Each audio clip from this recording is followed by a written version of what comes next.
afternoon, good morning, and good day. Once again, it's your boy, Buppless Lupagus Prime. You know, the man, the myth, the legend himself, Big Buppo. Nothing too special going on here. So, I watched a movie recently. I think the director, not director, but like the production company was A21. Is that it? A21 or A24? A24, the entertainment company. And yeah, I watched a movie by them. I think you guys can guess it from what you're seeing here on screen. I watched The Green Knight, and I really liked The Green Knight's concept. Just this absolute Feywild demon made of trees and roots and grass. And I feel like Elden Ring's kind of got trees and roots and grass going for it. So, yeah, I wanted to make a Great Axe build, and the Crescent Axe, albeit it's kind of like the Dex build of the axes, I wanted to try it not Dex. I wanted to try it on different builds. So at first, I tried a bleed build with it. And I'm going to be honest with you guys, the bleed build, it was kind of ass. You guys are seeing some wins here and there, but it's the bleed comes out in burst damage, but like people who have high bleed resistance obviously, you know, kind of just destroy this, like absolutely wreck this. So we're still dueling, but for the first time, I'm not the host of the world here. I'm the one going in other people's worlds, and we're having fights. We're doing duels in that way, in that shape, in that form. And yeah, bleed build on the axe. I wanted to give it a try. I tried a few different Ashes of War, like Warcry and all that. And I ended up only really liking Quickstep by the end of it. So a little bit of a spoiler ahead, but that's the truth. I feel like there aren't very good Ashes of War to put on axes that fit the theme. Now, you might be telling yourself, well, Buppo, there's a bunch of really good Ashes of War you could have been using, like Waves of Darkness or something. You know, but I'm like, yeah, but it won't fit the theme. I wanted to make my own Green Knight, except he's red. He's the Red Knight. He's an invader, but he's here for dueling. And his whole thing, it's he has a bloodlust. It's off with your head kind of thing, right? And as I was playing this, and as I was trying to make the bleed build work, I realized it ain't working. You gotta land really consistent hits for a bleed build. And I'm using a two-handed weapon that is dealing more damage than, well, not much damage on a bleed build, but could be dealing more damage with consecutive and successive hits. Like, as you can see here, like, look, the only damage I'm getting is from the bleed, and they have to play aggressive enough to actually, you know, for me to oh lord, to proc the bleed. So it's tough, man, it's tough. Like, I'm not gonna lie to you, this build, it was hard to play, and I figured, bleed ain't it, Chief. Bleed ain't it. Because if I was using not bleed, he'd definitely be dead by now. By all the hits that I landed on this guy, I was thinking to myself, man, the fight would have been over probably 3 to 5 shots ago. He was playing just aggressive enough, but if he would have played any less aggressive, he probably would have stalemated me. He would have basically scrunkled my dunkle, alright? He would have crinkled my corn pops, okay? That's what I'm saying. And then, again, you guys are probably like, well, Buppo, you're winning the matches. What are you talking about? Well, that's the thing. That's the thing. You play too aggressive against a bleed build, and you're going to get punished, no matter what the bleed weapon is. Even if it's a slow-hitting, kind of, like, you know, more meant to be heavy-hitting weapon, you're going to get cream puffed by the bleed. It's just the way this game is. It's just that current meta. And like this guy, he's playing it right now. Look at that. He's playing a bit more passive. He's being a lot more patient. He's whiff punishing. And there's not much I can do. The axe is not a fast weapon. I have to rely, or I would have to rely, on poise and big hits, which I am not capable of doing in the current state of this build. So I'm relying on them hopefully being too aggressive, and I just keep swinging into them. It's like the punish swing, and I also switch the axe. I go for the hard swaps when I'm using this build, just to fuck with them. You know, they think it's Warcry. All of a sudden, I'm quick stepping. They thought they were safe, and I take advantage of them using that. But that's the thing. It's almost gimmicky. Like, sure, it's a strat, but it can only take you so far.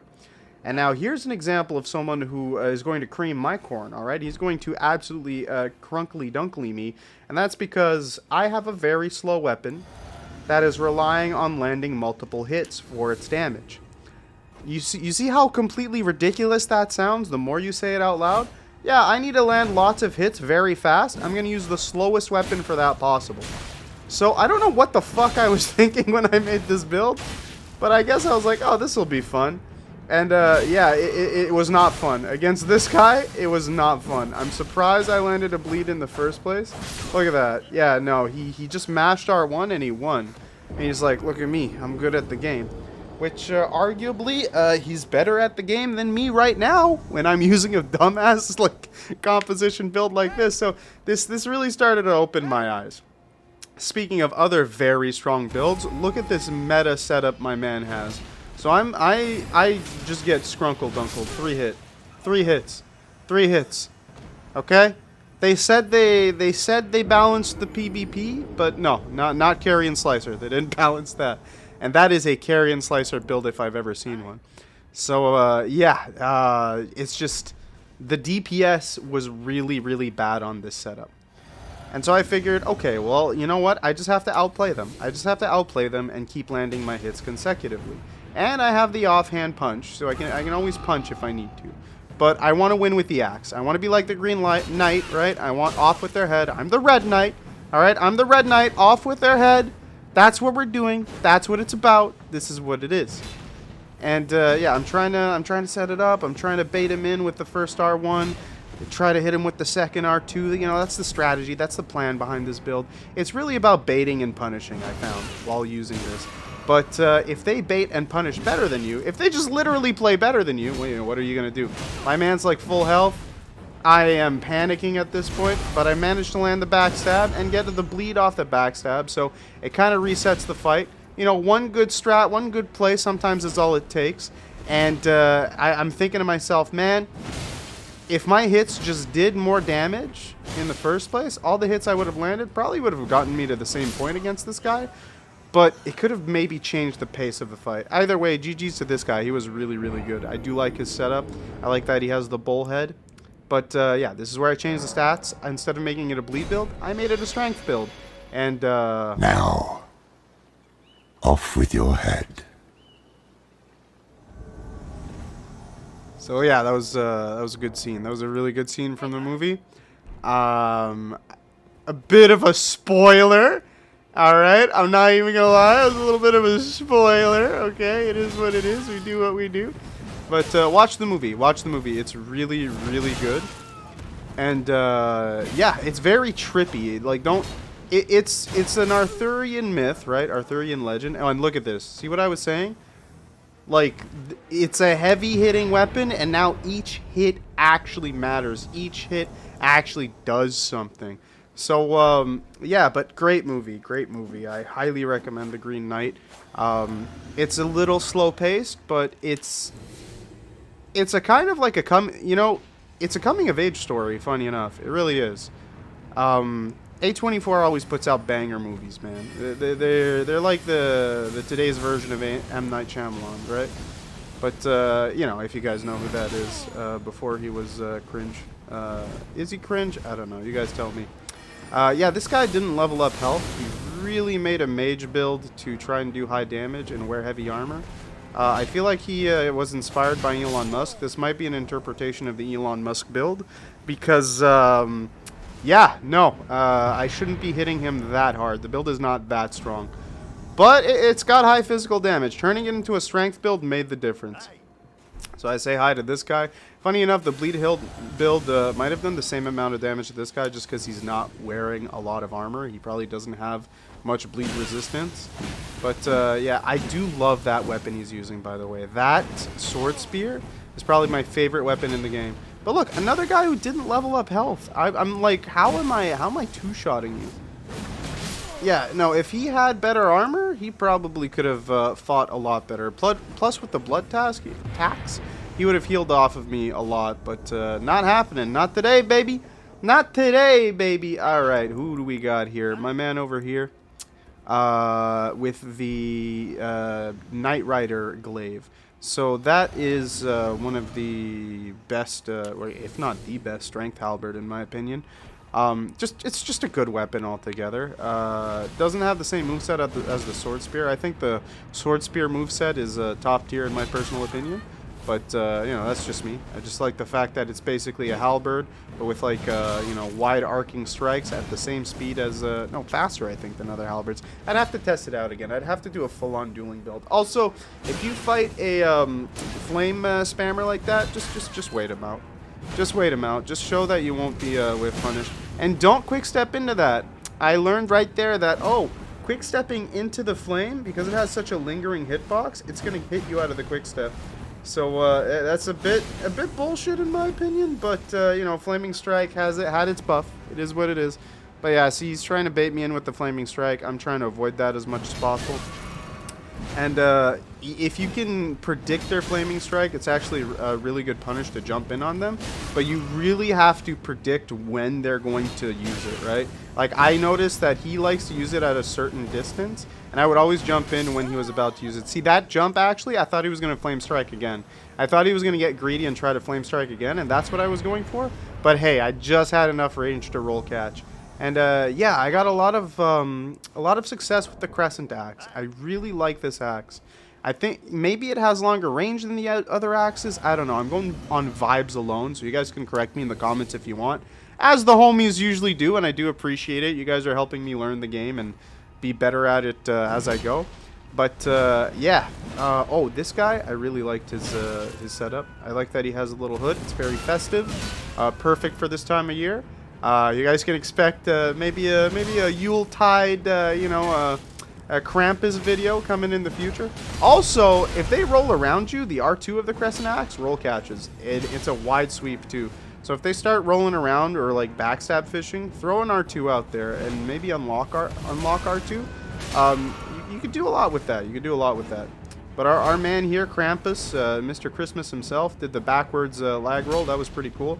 But no, he's strong. He's got a good build. He fights really well. It's a close fight, but I've lost my Tears of Denial or whatever, my Crimson Goop. He has not.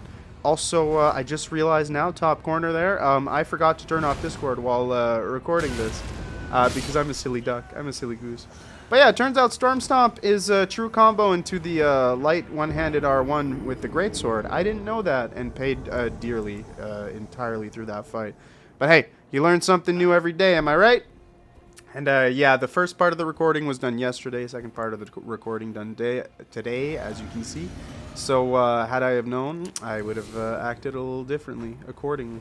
But yeah, it was fun to be the Red Knight. It was fun to not be the host of the world and seeing other people's builds and be summoned in. And funny enough, I think I got more fights that way. Surprisingly, I don't know if it's the case for those of you who put your red sign down. But also, man, my homies never level health. I don't know if they're not leveling health or if their armor resistances are just absolute garbage. Could be the garbage, but either way, where was I going with this? We weren't talking about armors. We were talking about something entirely different that has completely slipped my mind, and I don't feel like going back and post-recording to figure it out. But one thing that I do know, oh yeah, I just remembered, it was about dueling as the invader, as the person who puts his red finger down. So yeah, got a lot of fights successively like that. I think I got more fights doing that than hosting myself. And for those of you in, oh, I thought I could quick step into that and get the cheeky R1, but it is what it is. We got to play a little more patient. We have to get in there. But yeah, in your experience, do you guys get more fights when you host, or do you guys get more fights when you get summoned? Right now, I found I got more fights when I was summoned, and the connections were usually better. So I might just have a bad connection. But hey. I will be moving after the holidays, so maybe in my new place I will have better internet. Oh, look at this. You can jump that, by the way. Fun fact. Fun fact. The first part of the stun, just jump. You can jump R1 or jump R2 them, and you'll avoid the damage entirely. I don't know how bad the latency has to be, but it is what it is. Also, my homie over here, you know, we had fought previously, and I think the best way to beat him, I thought, like, man, I'm just gonna throw hands. I'm just gonna use my fists. I'm just gonna give him a little tickle on the pickle and see how he feels about that. And look at that. You just gotta jump it. You just gotta jump it. That's all it is. You just jump it. Easy peasy, big old squeezy. All right. Alright, so going into this next fight. My brother over here, I really liked his build. I really liked the concept behind this. He's got himself the Great Shield. He's got himself the Morning Star, and I think the idea behind it was he was going to use this for Regen. And I hadn't noticed it during our duel, but he was gaining quite a bit of health back. So just through this right there, he almost gained back half the damage that I did to him. And I was like, oh damn, okay, that's kind of neat, and that's something that I want to make in the future. I think I want to make a regen build, but like a damn near unkillable regen build. I've had this idea for a little while. It's been, you know, kind of in my head for a bit, and I want to see how feasible it's going to be. It's going to revolve around like using Ashes of War like this, Ashes of War like Blood Tax, and just trying to maintain as much like max health as possible and damage reduction. So max health and damage reduction is the plan, to just like absolutely tank hits and make myself near invincible. And that, I don't know what that was, but that was not what I had. That was so interesting. Like, why did he glow like that? What spell was that? What incantation was that? If you guys know, please, again, let me know in the comment section. I don't know what, like, blessing just went off there, but it was something. It was something, and I want to know what it is. But yeah, the survivability of this guy was pretty neat. It was really interesting, and I've just been wondering.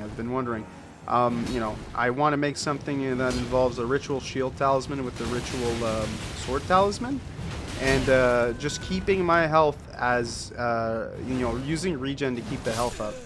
And maybe use that for invasions or something. I don't know, but it's an idea. It's an idea I had, and I was wondering if you guys would like to see maybe something like that. Either way, I'm gonna try it out. Oh, so this is actually the first time I fought this guy, funny enough. I don't know what I did to my timeline here, but you guys are gonna see I was learning in this fight, so this was pretty neat. So spoiler alert, I don't win this one. I was learning this guy's playstyle, and you can see kind of like you're seeing it backwards essentially. So this is not the rematch. This was the first fight, and I was like, okay, what's the timing of Horde Lose Earthshaker? I've seen it in a bunch of videos, never used it myself personally, but I've seen people use it. I've seen people get caught by it. How do I avoid it? And this is when I was like, okay, what if I jump this? Oh, looks like I might have time to hit him when I jump. And that's when my brain started to click of like, I could jump that. I could jump that. I gotta try jumping that if he's gonna use that again. And yeah, that's his thing. If you get too close, he would use Horlu's Earthshaker, so I was taking notes on that. And he liked making distance so he could come in with that running attack. I kept getting hit by that running attack because I was like, I try not to panic roll. And when I try not to panic roll too much, I sometimes straight up don't dodge. I straight up don't dodge. I don't know why I'm like this, but I do that. Also, I noticed that he always does an R1 after his R2 to roll catch whatever the person might do. And yeah, though that's when I was getting the download. I was getting the download so that if he summoned me again, if we went for the rematch, well, you guys already saw how that played out. But regardless, okay. So my man over here, he's got the halberd, he's got the bow, he's doing his thing. And yeah, as you can get... Oh, just going back on the topic from before, as you guys can see, strength. Strength was better than bleed for this one. Maybe occult could have been interesting, or maybe some kind of occult strength hybrid or bleed strength hybrid. I don't know. Maybe at, I mean, this is soul level 125. This is meta level. So maybe at 150 you can do something different with that, but I don't even want to imagine what 150 is like. Also, that Ash of War, very risky. You should not keep doing it if your opponent is holding a heavy weapon, because the jump attack will stun you out of it. And yeah, right here I panicked because I was like, oh shit. I wanted to R1 sooner, so I started swinging wildly, hoping, oh man, I hope he dies. So I'm not even gonna lie, that wasn't skill, that was panic. That was, like, I should have R1 sooner. That would have been skill. But either way, I had the right instinct. I just didn't react fast enough, and maybe I'm a little tired. Work's been a little tough. You know how it is, guys. Oh, pardon me. But yeah, okay. So Glaive Man over here, he's doing his thing. He's a hybrid mage build, and this kind of gets annoying for me. When your strat is pepper with spells and running attack, and that's all you do, it's like, oh man, come on, like commit a bit. Commit a bit. Playing this passively is like, eesh, eesh. It's not my playstyle, and look, if that's how you enjoy playing the game, that's fine, but just know that, like, your fights are much longer than they need to be. Like, it's better to go for risks and make trades and plays than to purely whiff punish. I mean, like, I go for those R1s because I know eventually something's gonna hit, right? And maybe I'm too aggressive. Maybe that's my playstyle. But right now, like, I'm in his face and I'm holding up my shield. It's not a shield, you know, I'm holding guard while running at him to honestly backstab fish. That was my intent. I wanted him to either roll catch or backstab fish. And that's when we get the backstab and we kind of bring it back right here. Kind of bring back the whole fight. I was hoping that R2 would roll catch, but yeah, look at that. He just gets so much distance. And I'm like, brother, what are you doing, you know? Oh, and this is when I realized, okay, he's out of magic. I have to take full advantage of that. I have to keep the pressure on and just not give him a moment to heal. And here's where I was like, okay, he broke my tears. I didn't break his. What's going on here? Broke his tears, but it didn't do the animation thing. I think it's the animation's lag here because there's like no way that his tears are still active. At least that's what I was thinking. So I don't know what happened there. I don't know what went down. But his tears were broken, and that was just a weird lag or something. There was no audio for that. So that had me a little confused, but at the end of the day, we won the fight. And that's my recommendation. If someone plays passive like that, as soon as you see a moment of weakness, keep the pressure on and keep them in that weakened state. Oh, this guy's build. Warcry with the dual sword, or not dual sword, the twin blade. I really like that. I really like that because it gives it a very unique moveset. So watch him R2 right here, and you get a ton of hyper armor. So that with a bleed build might be interesting because of the multi-hit portion of it, right? But I figured I can punish that with my poise and a charged R2. So whenever he does that, he's kind of locked into the majority of that animation, and I can use that to my advantage. So that's what I was thinking. So we took his tears down with that, and yeah, I thought he was going to R2 again, so I went for my own R2. And yeah, R2 trades was my strat with this. And yeah, I'm really going for the R2s there, and look at that. He broke my tears, but it doesn't matter. So he's going for that again. I R2 punished, but he rolled at the right time, and now I'm like, okay, this could go either way. It's me or him, and yeah, it's the range. It's the range on this axe. Correct me if I'm wrong, but I think out of all the great axes, this is the one with the most range. So here are the stats on screen now.